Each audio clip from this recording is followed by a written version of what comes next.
그러면은 이제 우리 시나리오를 갖다 보고 그 각각의 팀의 시나리오를 갖다 보고 그 팀의 시나리오에 대한 그 프로토타입에 대한 우리 커멘트를 갖다가 간단하게 해주는 시간을 아주 퀵하게 진행을 할게요.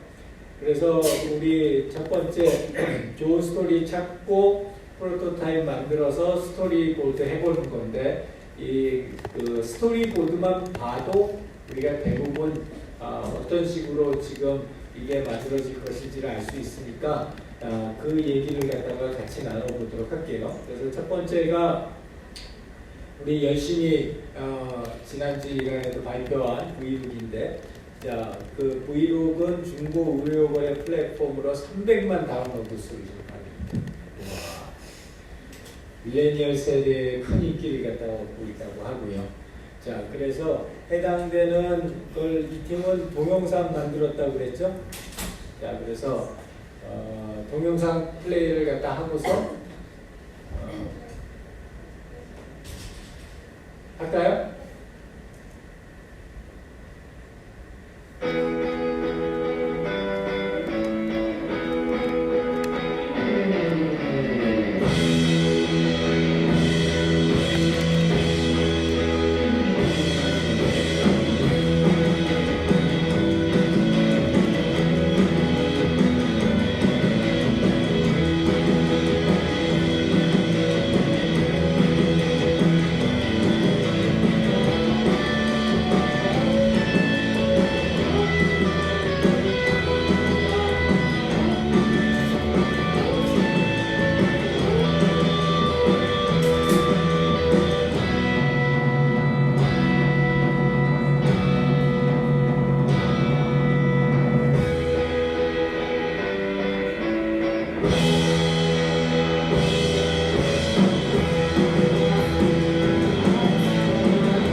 오케이. 자, 이 팀은 돈 벌 준비가 다 된 것 같아요. 자, 그럼 우리 시나리오 간단하게 설명을 갖다 드릴게요. 자, 나올까요? 다른 팀도 이렇게 헤드라인 타이틀을 간단하게 설명하고 시나리오를 갖다 스토리보드 설명해 주면 좋을 것 같아요.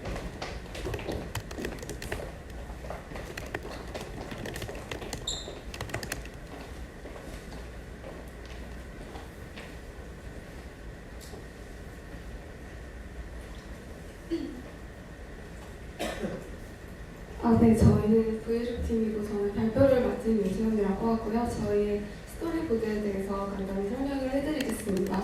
일단은 저희의 플로우는 첫 번째 보셨던 그 300만 다운로드 그 기사의 스토리 구성에서부터 시작을 하는데요. 거기에 있어서 세 가지 중점을 뽑아와서 스토리보드에 저희가 녹여봤습니다.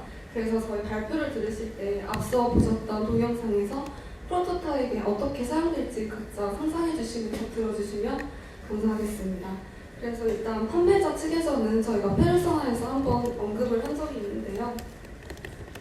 김지은이라는 화자가 등장을 합니다. 이러한 인적사항에서 간단히 설명을 드리면 인플루언서를 꿈꾸고 있어서 자신의 팔로워도 보유를 하고 있는데 OOTD를 자주 올리는 바람에 이제 많이 공감을 하실 거예요. 한번 올린 옷은 다시 또 업로드하기가 조금 불편한 감이 있잖아요. 그래서 그런 니즈에서 출발을 한다고 시작을 하였고, 그리고 갈등을 해소하는 측면에서 보자면 아무래도 그 사람을 거래하는 데 있어서 판매자 측면에서는 구매자를 끝까지 케어를 해야 하는 갈등이 있을 수가 있는데 브이룩 측에서 중간에서 검수를 해주고 검수에 따라서 등급을 부여해주기 때문에 신뢰도를 높여주고 또한 배송까지도 V룩 측에서 해주시기 때문에 배송까지는 고려하지 않아도 된다는 갈등을 해소한다는 측면을 주로 중점적으로 설명을 했습니다.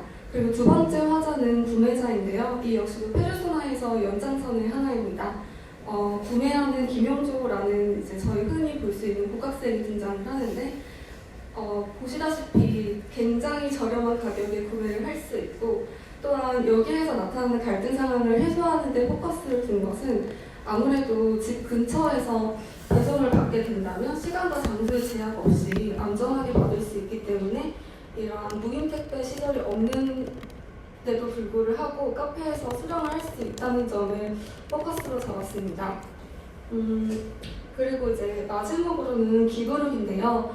저희 발표에서 아마 처음으로 소개를 해드리는 것 같아요. 이제 기브룩은 이제 슬로우 패션이라는 그런 명분 아래에서 저희가 탄탄한 바디를 구성을 해가고 있는 것도 있는데 기브룩이라는 것을 하나로 만들어서 판매자들이 판매를 하기보다는 자연스럽게 기부로 이어지고 거기에 선착순으로 댓글을 작성하게 되면 구매자들이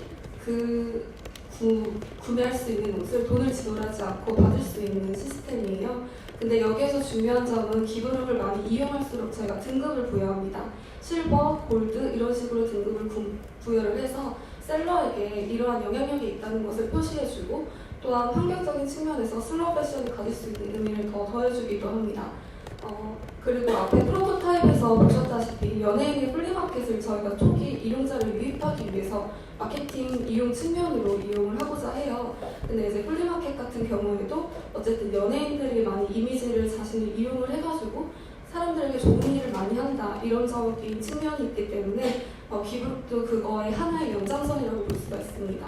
어떻게 보면 조금 영향력이 작은 인플루언서들이 자신의 영향력을 행사를 해서 기부를 할 수 있고 그것이 선순환돼서 본격적인 면에서도 좋은 측면으로 다가올 수 있을 것이라고 생각을 합니다. 한 가지 근거를 더 제시를 하자면 사실은 저희가 입는 청바지나 옷 같은 경우에는 환경적인 면에서 조금 소비가 많이 된다고 해요. 버버리 같은 경우에도 이제 할인 판매나 재고 같은 품목을 처리할 수 없어서 할인 판매를 하면 브랜드에 타격이 되기 때문에 한꺼번에 모아서 소각을 한다고 합니다. 그래서 국제적인 비난이 일기도 했는데 국내에서 마찬가지로 한섬이나 삼성 패션 같은 경우에도 재고 처리가 힘든 경우에는 조금 소각을 하기도 해서 환경적인 문제가 많이 발생한다고 합니다.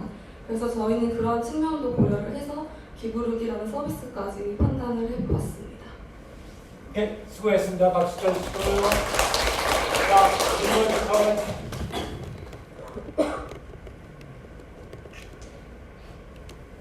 이 팀은 바로 전주에 발표를 했기 때문에 컴퓨터가 그렇게 많지 않을 것 같아요.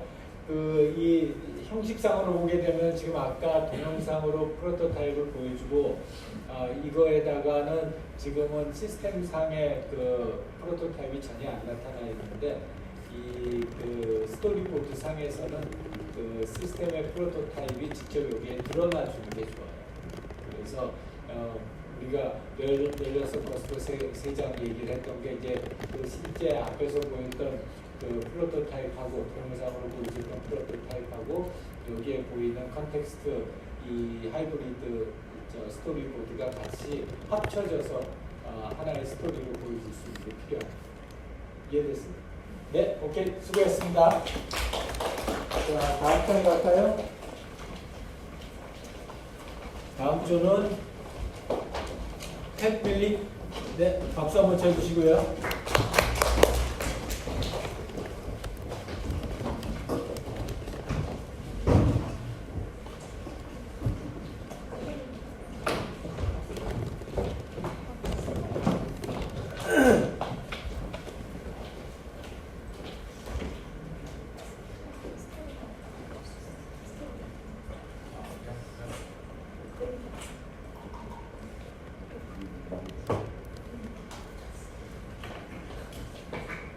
안녕하세요. 저희는 팬밀리조고요.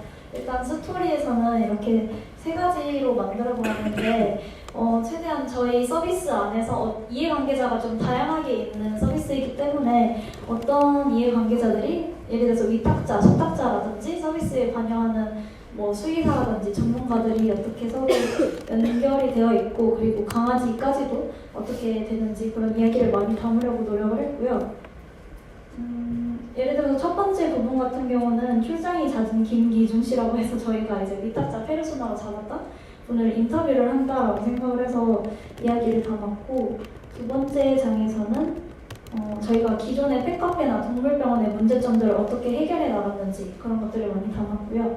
마지막 장에서는 저희가 병원과의 제휴라든지 실시간 채팅 같은 기능으로 위탁자들한테 어떻게 실질적으로 도움이 되는지, 그리고 이 팬밀리라는 서비스를 이용함으로써 여행을 갈 때마다 좀 미안했던 감정들이 좀 걱정이 없어지고 커뮤니티로서의 역할까지도 잘 할 수 있게 되었다, 이런 식으로 좀 담아보았어요.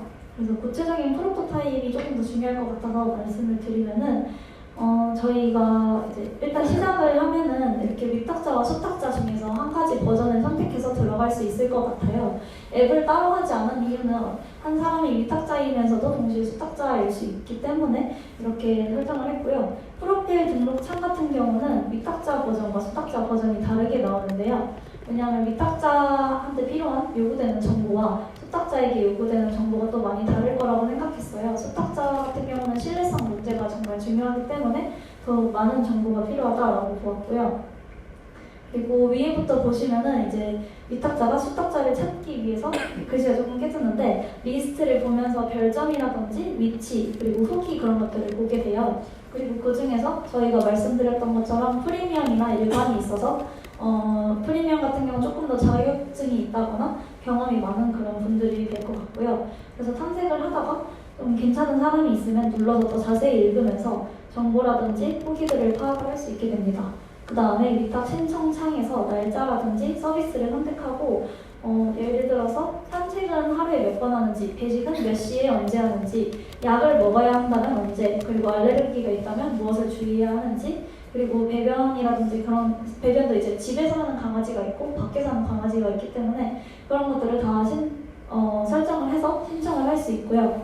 그리고 메신저를 통해서 위탁자와 수탁자가 실제로 매치가 되기 전에도 대화를 할 수 있어야 한다고 생각을 했어요. 이 부분은 스토리보드에서 조금 더 자세히 보여드릴 예정이고요. 그리고 이제 위탁이 시작된 후에 응급 상황이 생기면은 저희가 그거를 예전에 뭐 스마트 녹주를 통해서 카메라를 쓴다고 이런 얘기를 했었는데 아무래도 카메라라든지 녹음 같은 게 수탁자 사생활이 큰 문제가 되는 걸 저희도 인지를 했고 어떻게 할까 찾아보다가 그 오디오 디텍션을 해서 빅데이터로 이제 어떤 특정한 소리를 파악하고 그 소리가 파악되면 그걸 트리거로 해서 알림을 줄 수 있는 그런 기술은 많이 보편화가 되어 있더라고요. 그래서 목줄에서 강아지 짖는 소리를 인식했을 경우에 알림을 주는 그런 서비스 정도는 그렇게 어렵지 않게 피지빌리티가 된다고 생각을 했어요. 그래서 이렇게 강아지가 짖었을 경우에 알려줄 수 있도록 했고요. 그리고 마지막으로 위탁 완료되면 후기를 통해서 별점과 후기를 남길 수 있도록 했어요. 그리고 아랫줄에서 수탁자 버전으로 보시면요. 프로필 등록 후에 자신이 바쁜 정도나 강아지에 대해 얼마나 잘 알고 있는지, 강아지와 함께 할 수 있는 시간은 얼마나 되고, 얼마나 본인이 활동적이고, 강아지 용품을 얼마나 다양하게 가지고 있는지 등을 표시를 할 수 있게 해서 위탁자가 더 이제 상세하게 보고 고를 수 있도록 했고요. 위탁 요청이 오면은 이렇게 어떤 사람과 어떤 강아지가 요청이 왔는지 보면서 본인이 고를 수 있게 되었습니다. 그리고 메신저 통해서 언제 만나서 어떻게 이제 강아지와 만날지 그런 것들을 준비할 수 있고요. 그리고 계약 부분에서는 이제 책임이라든지 뭔가 사료라든지 그런 굉장히 신경 쓸 부분이 많기 때문에 좀 작게라도 계약서를 이제 내부에서 계속 쓰는 게 중요하다고 판단을 해서 계약하기라는 부분도 넣었고요. 그 후에 이제 기존의 메신저는 이렇게 그냥 카카오톡 같은 형태라면은 저희가 이제 실제로 위탁을 하는 동안은 좀 더 인터랙션이 잘 일어나야 하기 때문에 언제 밥을 주고 산책을 했고 사진과 동영상을 어떻게 보내고 그런 것들이 조금 더 인터랙션에 편한 형태로 메신저를 구성을 해보았고요. 그리고 수탁 종료 후에는 수탁자도 위탁자라든지 강아지가 뭐 너무 사나웠다든지 아니면 정말 천사같았다 이런 식으로 후기를 남길 수 있도록 했습니다. 그리고 스토리보드는 이렇게 흘러가는데요. 주로 위탁자 입장에서 서술을 했어요.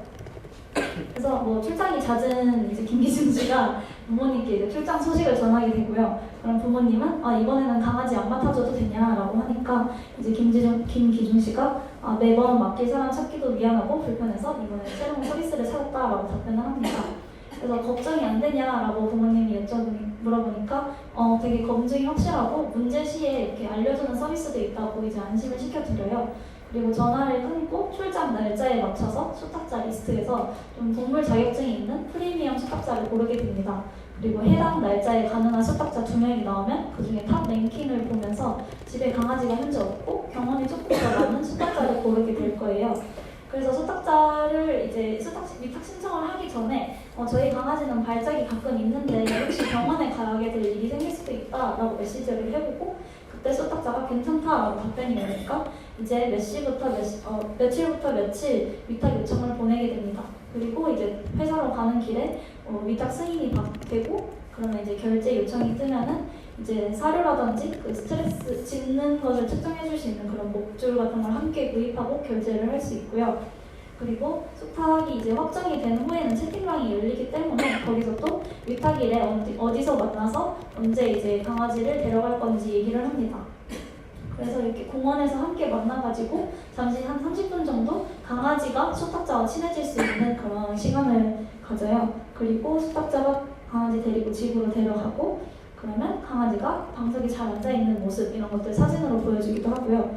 그리고 만약에 강아지가 짖는다면 이렇게 알림이 오게 됩니다. 그러면 알림이 왔을 때 무슨 일이시죠? 하면은 바로 이제 답이 와서 산책 중에 다른 개랑 잠깐 싸웠다 이런 식으로 영상을 보여줘서 좀 안심을 시켜줄 수 있고요. 밥 먹을 시간이 되면은 이렇게 알림이 또 가서 수탁자는 밥을 먹이고 또 그 모습을 사진으로 보여줄 수 있습니다. 그리고 이 경우에는 강아지가 갑자기 토를 했을 때인데요. 저희가 모든 답변을 다 해줄 수 없기 때문에 챗봇을 만들겠다고 했었는데 그래서 토를 했다라고 챗봇으로 보내면은 그럼 토 사진을 보내라라는 답변이 자동으로 올 거예요. 그래서 그 사진을 보내면 이 사진 같은 경우는 아무래도 좀 사람이 판단해야 할 부분인 것 같아서 수의사가 사진을 보고 사료 모양이 그대로 있으니까 그냥 단순히 얹힌 것 같다라고 하면은 이제 또 끝나게 되고요. 그리고 종료일에 또 다시 만나서 강아지를 확인을 하고 그리고 집 가는 길에 바로 리뷰 작성 알림이 오게 됩니다. 그러면 뭐 잘 지냈는데 밥을 좀 많이 먹었는데 살이 쪘다 뭐 이런 식으로 피드백을 해줄 수 있고요. 그리고 수탁자한테서도 그럼 이렇게 되면은 이제 그 패밀리에서 가지고 있던 그 돈이 수탁자한테 입금이 되고 그러면 수탁자는 이제 입금 잘 받았다 여태까지 찍은 사진이랑 동영상 같은 것을 보내줄 수 있는 이런 식으로 스토리보드를 구성해 보았습니다. 오케이, 수고했습니다. 박수 한번 쳐주시고요. 자, 질문, 커멘트. 맡기는 비용이 대충 얼마나 되는 건가요?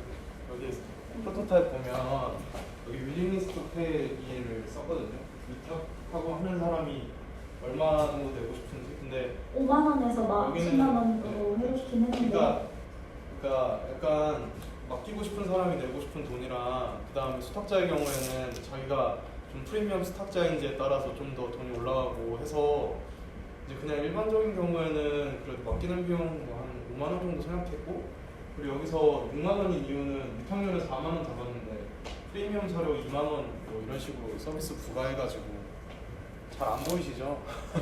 이게 상황에 따라서 엄청 다를 것 같다고 판단했어요. 강아지의 크기라든지 성격이라든지 뭐 기감이라든지 굉장히 다양한 밴드가 있어서 그리고 저희가 그 수수료를 떼는 그런 비즈니스 모델이 아니기 때문에 그 가격 같은 경우는 디자이너들이 외주할 때 하듯이 각자의 능력과 상황에 맞춰서 좀 하면 괜찮을 것 같다. 저희는 가이드만 주면 될 것 같다 정도로 생각했어요. 그럼 패밀리 비용은 어떻게 나가요? 저희는 사료라든지 부가 서비스를 저희 비즈니스 모델로 생각하고 있어요. 이게 수수료를 받는 거 가지고 하다 보면 사실상 이제 그 위탁자와 수탁자가 실제로 만나는 터치 포인트가 있기 때문에 거기서 각자 번호를 교환해 버리면 끝나거든요. 그래서 저희는 그것보다 조금 더 다른 걸로 해야지 좀 더 서스테이너블하다고 생각했어요.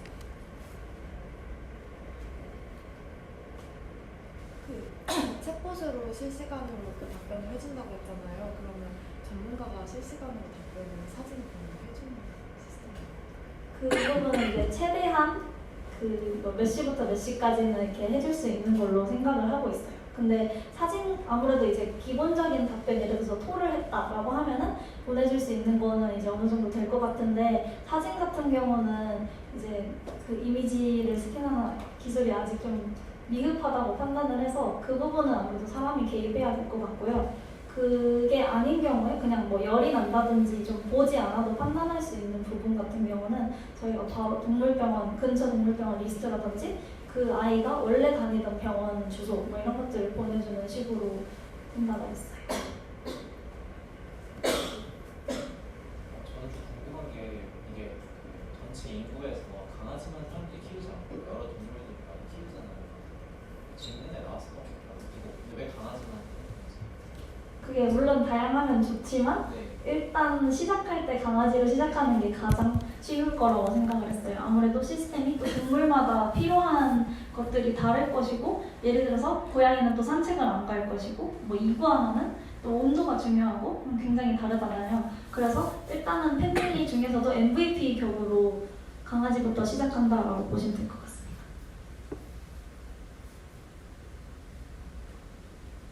오케이, 수고했습니다. 박수 한번 해주세요.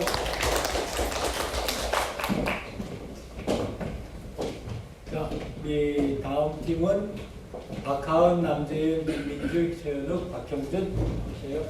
자, 나오는 사이에 잠깐 코멘트 나오고 나온 사이에 잠깐 코멘트 하자면 이 팀은 아까 우리 남재윤이가 질문했듯이 사실은 비즈니스 모델이 굉장히 중요한 거예요.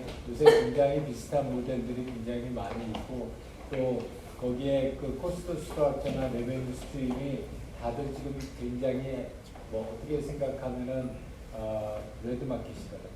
그러니까 이제 그 부분에서 어떻게 서스테이너블한 이익을 갖다 낼 거냐. 이 제일 좋기는 정말 아까서 얘기했던 것처럼 전혀 수수료 안 받고 어디셔널한 물건을 팔고 이런 걸 통해서 수익을 창출할 수 있으면 제일 좋은데 이제 그거는 그 콜드 스타트란 말이에요. 콜드 스타트이기 때문에 이제 그걸 어떻게 5년 동안 서스테인하게 해가지고 궤도에 올라갈 건지를 갖다 생각해 보는 게 이제 중요한 거예요.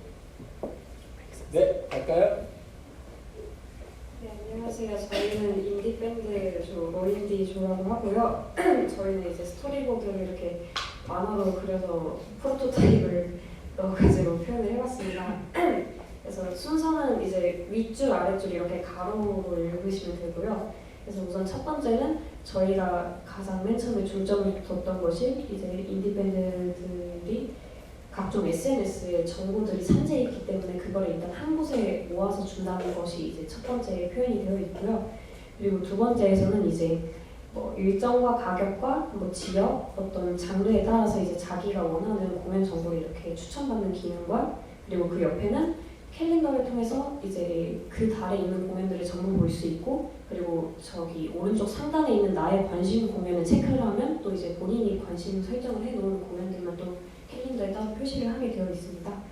그리고 이제 3번에 이제 보시면 공연장 가기 전에 이제 가끔씩 출출하시거나 배고프실 때가 있는데 그럴 때 이제 공연장 정보를 보시면 그 하단 부분에 저희가 주변 맛집 같은 거를 이렇게 추천을 해줘가지고 이제 가기 전에 간단히 식사를 좀 하시라고 제공을 하고 있고요. 이제 4번에서는 이제 보통 이제 공연 같은 경우에는 거의 지류 티켓으로 이제 참여를 하시거든요. 근데 이제 티켓을 두고 오면은 굉장히 난감한 상황들이 펼쳐지는데 저희 서비스를 통해서 공연을 하시는 경우에는 저희는 QR 티켓을 제공을 해서 그래서 현장에서 QR 티켓 같은 걸 통해서 이제 지류 티켓 없이도 네, 이런 난처한 상황을 극복할 수 있게 좀 도와드리고 있습니다.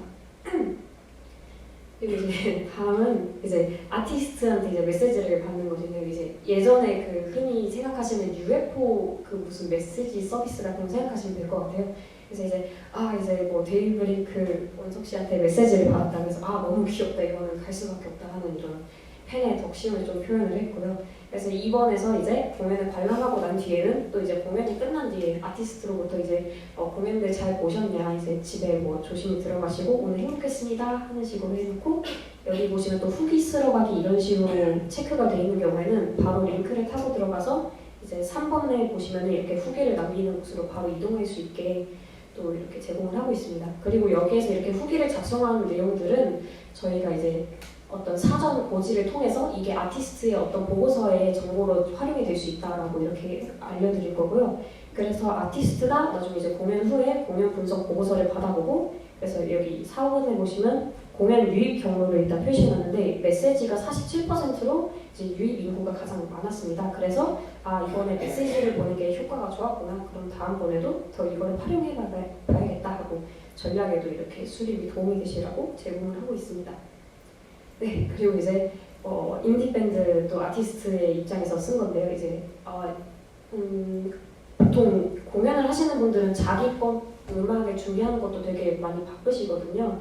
그래서 티켓팅 관리를 본인이 일일이 본인 계좌로 또 수금을 하시기가 되게 불편하신 경우도 많고, 어떤 분들은 구글 폼 작성하시는 것조차 조금 어려워하시는 분들도 계시다고 하세요.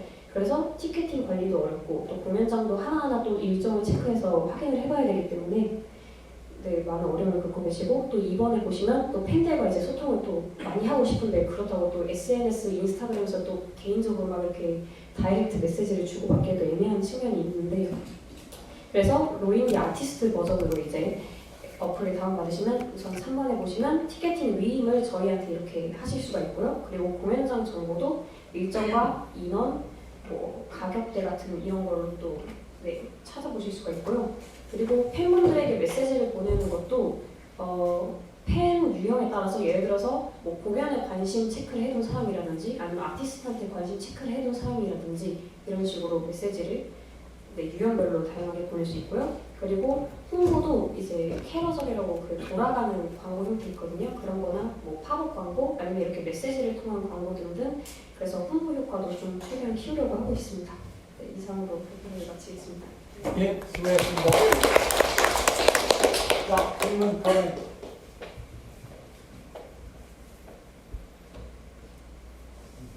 이 로인디라는 서비스 안에 인디 밴드들이 많아야 좋은 거잖아요. 그래야 소비자도 많고 하니까. 근데 이 인디 밴드들이 로인디를 먼저 알고 찾아와 줘야 되는 건지, 아니면 로인디가 먼저 컨택을 그 인디 밴드들한테 하는 건지. 일단은 공연 정보는 기본적으로 SNS나 다른 티켓 사이트에 게시가 되어 있기 때문에 그거를 긁어오는 거로 시작을 하려고 하고요. 서비스가 조금 더 크게 된다면 팬들이 모이면 아티스트들은 모일 수밖에 없기 때문에 자연스럽게 클 수 있다고 생각합니다. 그러면은 그 로인디 팀이 찾지 못한 인디 밴드들을 그냥 그래서 저희가 하나 더 기능을 마련해 놨는데 여긴 안 들어가 있는데요. 팬들이 자신의 아티스트의 공연 정보를 등록할 수 있는 기능이 있어요. 그래서 아마 자신의 가수를 홍보하고 싶은 팬들은 자신의 아티스트 공연 정보나 아니면 가수 정보를 등록할 수 있게 지금 여긴 없지만 마련되어 있습니다. 다름이 아니라 아까 그 맛집이 추가가 되었잖아요, 기능이. 근데 저도 공연을 보러 가기 전에 뭐를 먹어야 될지 고민을 했던 적이 있어서 유용할 것 같긴 한데, 사실은 로인디라는 앱이 아니어도 맛집은 그 위치만 가지고도 할 수 있는 서비스들이 너무너무 많잖아요. 그래서 굳이 로인디에서 저것을 제공할 필요가 있을까라는 생각이 들었거든요. 저도 그 생각을 많이 해봤는데 망고 플레이트도 저도 되게 애용하고 있는데, 망고 플레이트를 키면 이렇게 많이 나오잖아요. 근데 거기에 막 삼겹살 이런 것들이 나와 있는데 공연장에 삼겹살을 먹고 들어가긴 좀 그렇잖아요. 그래서 공연장에 먹고 들어가기에, 그러니까 든든하나 절대 무겁지 않고 냄새도 나지 않는 그런 메뉴들을 엄선해서 저희가 추천해드리는 서비스입니다. 그래서 한 3개 정도로만 생각을 하고 있고요. 그 이상으로는 건드리려고 하지 않고 있고, 추후에는 맛집 어플 같은 것과 연계 가능성도 있다고 생각합니다. 예, 또 다른 질문? 수고했습니다. 박수 한번 드리고요. 프로토타입을 스토리보드에 잘 녹여서 했고요. 질문 나왔던 것처럼 맛집은 조금 오버인 것 같고 잘 대답을 하긴 했지만, 자, 이 박예영, 송인태, 이충희, 박수빈, 이승현 나와주시고요. 그리고 이 팀은 지금 핵심 밸류가 스토리보드 상에서 그렇게 잘 나타나 있지만, 이 팀의 지금 서비스 핵심 밸류는 나와서 발표 준비해 주세요. 이 지금 서비스 핵심 밸류는 이렇게 사용자들에게 찾아지기 힘든 인디밴드들하고 사용자를 연결시켜주기 때문에 그 부분이 이 안에서 훨씬 좀 자세하게 그려져서 어떻게 그 핵심 밸류를 갖다 할 것인가. 왜냐하면 우리가 모든 장면을 다 스토리보드로 못 만들거든요. 좀 그렇기 때문에 핵심 밸류가 어떻게 제공되느냐에 좀 더 포커스를 하게